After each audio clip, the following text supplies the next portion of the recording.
મુજબ જોવા જઈએ તો ક્યારેક ઉત્તરાયણ 14મી જાન્યુઆરી, ક્યારેક 15મી જાન્યુઆરી આવતી હોય છે.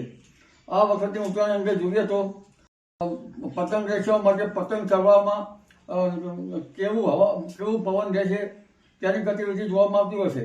તો ભિન્ન ભિન્ન ભાગોમાં આપણે પવનની ગતિવિધિ જોઈએ તો લગભગ પરોળીના ભાગમાં, અમદાવાદના ભાગોમાં લગભગ પરોળીએ 7 કિલોમીટર, ક્યાંક 9 કિલોમીટરનો પવન રહેવાની શક્યતા છે. મહેસાણામાં પણ 9 કિલોમીટરથી 7 કિલોમીટર, પાલનપુરમાં 8 થી 7 કિલોમીટર, મહુવા, ભાવનગર, પોરબંદરમાં થોડો પવનની ગતિ થોડી વધારે રહે છે. ગાંધીધામમાં પવનની ગતિ વધારે છે. જામનગરમાં પણ પવનની ગતિ લગભગ 9 કિલોમીટરની આસપાસમાં રહેવાની શક્યતા છે. સવારે રાધનપુરમાં 9 કિલોમીટર આસપાસ, વિરંગામાં 10 કિલોમીટરની આસપાસ, દરિયા કિનારે 12 કિલોમીટરની આસપાસ, સુરતમાં 9 કિલોમીટરની આસપાસ રહેવાની શક્યતા છે. અને દરિયા કિનારે કેટલા ભાગમાં 13 કિલોમીટર આસપાસ રહેવાની શક્યતા રહેશે. સુરતમાં વિન્ડ ગસ્ટ જોવા જઈએ તો લગભગ 26 કિલોમીટરની રહેવાની શક્યતા રહેશે. એટલે સામાન્ય રીતે પરોળિયાના અને સવારના ભાગમાં પવનની ગતિ 9 થી 7 કિલોમીટર રહેવાની શક્યતા રહેશે.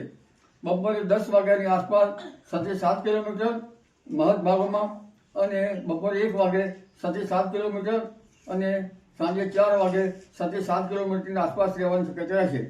પરંતુ વિન્ડ ગસ્ટ કેટલાક ભાગોમાં, એટલે કે પવનના લહેરાની ગતિવિધિ ક્યારેક વધારે છે તો કોઈ ભાગમાં 15 કિલોમીટર અને કેટલાક ભાગમાં 15 થી 20 કિલોમીટરની આસપાસ રહેવાની શક્યતા રહેશે. સુરતમાં વિન્ડ ગસ્ટ આંચકાનો પવન 26 કિલોમીટરની આસપાસ રહેવાની શક્યતા રહે છે. એટલે સામાન્ય રીતે પતંગ રચવા માટે, પતંગ ચગાવવા માટે સમય સાનુકૂળ રહેશે. પરંતુ વચ્ચે પવનના લહેરા આવે ત્યારે ઢીલ મૂકવી પડે.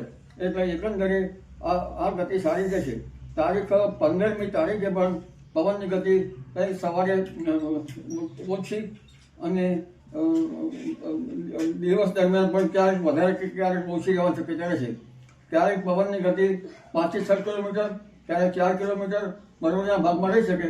અને લગભગ 15મી તારીખે પણ પતંગ વેચવા માટે પવન ચગાવવામાં થોડીક હરકત વચ્ચે પવન ચગાવવાનું સાનુકૂળ રહેશે. એટલે 14મી જાન્યુઆરીએ પવન ચગાવવા માટે, પતંગ વેચવા માટે સારું રહેવાની શક્યતા રહેશે. અલબત્ત વિન્ડ ગસ્ટ તો ક્યારેક રહે ત્યારે ઢીલ થોડી